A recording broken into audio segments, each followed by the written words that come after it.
Katika kuhakikisha walimu wa shule za msingi wanaimarika katika ufundishaji wa somo la Kiingereza, serikali kupitia mpango wa mafunzo endelevu ya walimu kazini maarufu kama MEWAKA inaendelea na mafunzo ya vitendo kwa walimu kote nchini. Leo jijini Mwanza, walimu wa somo hilo wamekutana katika shule ya msingi Sahala iliyopo wilaya Nyamagana kwa ajili ya mafunzo maalum ya siku 4. Mafunzo haya yanayoendeshwa katika shule ya msingi Sahala yamewakutanisha walimu 40 ambapo 10 ni kutoka shule za English Medium na 30 kutoka shule za Swahili Medium. Msimamizi mkuu wa mafunzo hayo Mheshimiwa Msalambwe ambaye ni afisa elimu wa shule za msingi na awali jijini Mwanza amesisitiza umuhimu wa kushirikiana na walimu kwa vitendo ili kuleta matokeo chanya. Walimu hawa wanaandaliwa na facilitators, wawezeshaji kutoka ngazi ya kitaifa ambao watawaandaa kwa muda wa siku 2. Baada ya hapo watawagawanya katika magrupu 4 ambapo baadhi wataenda kanda ya Igoma, wengine watabaki kanda ya Sahara, wengine watakuwa kanda ya Iseni, wengine wataenda kanda ya Buhongo. Huko watakutana na walimu wote wa shule za msingi ambao wanafundisha somo la Kiingereza. Na kuna changamoto ambazo wanajaribu kuzipitia ambazo zinawakumba walimu katika ufundishaji wa somo hili la Kiingereza shuleni. Moja ya changamoto kubwa ni kwamba walimu wengi wamekuwa hawatumii Kiingereza mfululizo, na ukiwauliza wanakuambia kwamba watoto hawaelewi Kiingereza. Lakini vile vile ukiangalia ndani yake humo ni kwamba si kwamba watoto tu hawaelewi Kiingereza, ni kwamba hata walimu wenyewe hawapendi kutumia Kiingereza kwa kuogopa kwamba watafanya mistake kwenye uzungumzaji wa Kiingereza. Lakini uhalisia ni kwamba walimu wengi wanakijua Kiingereza, shida tu ni kufanya maamuzi. Na pia kutokana na swala hilo ni kwamba walimu wanafundisha Kiingereza mfululizo labda kwa siku 1, baadaye hawaendelee kwa sababu wanakatishwa tamaa na mapokeo ya wanafunzi. Kwa sababu wanafunzi wengi, kama mwalimu akifundisha Kiingereza kwa mfululizo, wanakuwa na mapokeo hasi. Unakuta darasa liko kimya, halina mwitikio. Kwa hiyo walimu wanakatishwa tamaa. Lakini changamoto nyingine ambayo wanakumbana nayo walimu wangu ni kwamba madarasa ni makubwa. Unakuta darasa lina watoto labda 300. Sasa mwalimu unakuta wakati mwingine lile darasa linamfanya akose mwitikio wa kulifundisha, ari ya kufundisha na inakosekana kwa sababu ukubwa wa darasa. Changamoto nyingine ambayo inaonekana kwa walimu hasa wa shule za Kiswahili ni kwamba mazingira ya shuleni hayaruhusu wanafunzi kufanya mazoezi ya kuzungumza Kiingereza. Sasa katika haya yote, wawezeshaji wetu kutoka ngazi ya kitaifa wanapitia changamoto zote hizo na kuja na masuluhisho. Kwa hiyo ninaamini kwamba walimu hawa ambao ni wawezeshaji wa makundi kule watakakokwenda watakuwa na ujuzi wa kutosha kabisa kwenda kuwabadilisha mindset, kuwabadilisha uelewa walimu wanaofundisha Kiingereza kwenye shule za msingi, hasa yale madarasa ya chini. Afisa elimu wa msingi na sekondari mkoa wa Mwanza Mheshimiwa Martin Nkwabi ametembelea mafunzo hayo na kutoa rai kwa walimu kutumia fursa hiyo kujifunza kwa kina na kushirikiana pamoja.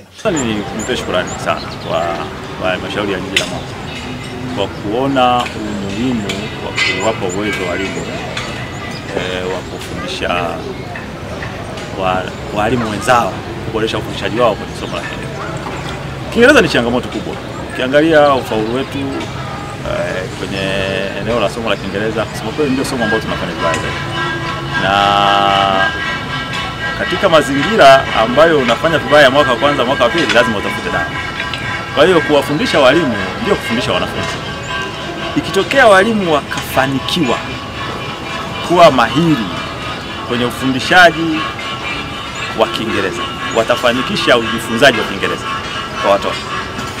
Sasa ombi langu mimi kwao, kwanza wasikilize vizuri. Kwa sababu baadhi ya washiriki wakiwa kwenye maeneo kama yanasikiliza mambo mengine asikilize. Wasikilize vizuri. Mahali ambapo hawajasikia, hawajaelewa waulize. Wakishapata maarifa ya kutosha, wakawafundishe walimu wenzao. Kuna haja ya kuwaambia wakuu wa shule pamoja na maafisa elimu kata wahakikishe walimu ambao hawako hapa, ambao tunatarajia kwamba watakwenda kufundishwa na hao waliofundishwa leo, wahudhurie yale masomo chini ya programu ya MEWAKA. Kwa kufanya hivyo, elimu hii inayopatikana hapa itakwenda moja kwa moja kwenye darasa.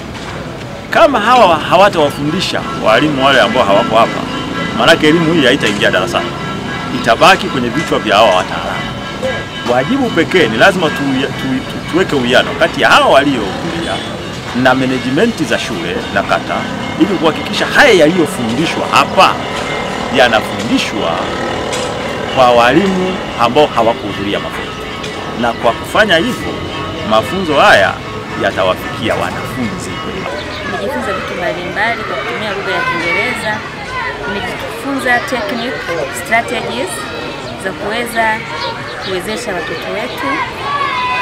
Nawashukuru sana hata wawezeshaji waliotoka huko TAMISEMI kuja kutuwezesha sisi hapa. Ni mengi tumejifunza na tutayafikisha vizuri pasavyo kama tulivyojifunza kwenye workshop yetu hii leo. Jambo lingine ambalo litakalokwenda kusaidia walimu wakuu ni kuhakikisha misingi ambayo walimu wameweza kuipata hapa katika kuinua viwango vya ufundishaji wa somo la Kiingereza vinakuwa na kuweza kuondoa zile shida ambazo zilikuwa zikionekana awali na hatimaye kuonekana somo la Kiingereza kuwa ni gumu. Lakini kupitia mafunzo haya na usimamizi mzuri wa walimu wakuu utakwenda kuwa na ufanisi mkubwa na hatimaye tutakwenda kuona matokeo mazuri. Na siku ya leo tumepata wakufunzi ambao wanatuwezesha katika njia mbalimbali za kufundisha somo la Kiingereza, lakini pia kuwasaidia walimu kuwa mahiri wanapokuwa darasani katika kuwawezesha wanafunzi somo hili la Kiingereza. Somo la Kiingereza lisiogopwe. Mimi ni mwalimu wa sayansi, lakini najitahidi kwa namna ambavyo naweza na tunaweza kutumia Kiingereza katika kufundisha, na kama kuna matumizi ya Kiswahili tunasema huwa tuna switch codes. Mtoto anapokuwa haelewi jambo, unatafuta mbinu ya kumfanya aelewe. Si maana kukimbia tatizo ambalo uliokuwa nalo. Kwa hiyo walimu badala ya kukimbia Kiingereza, sisi wenyewe tujifunze kicho Kiingereza.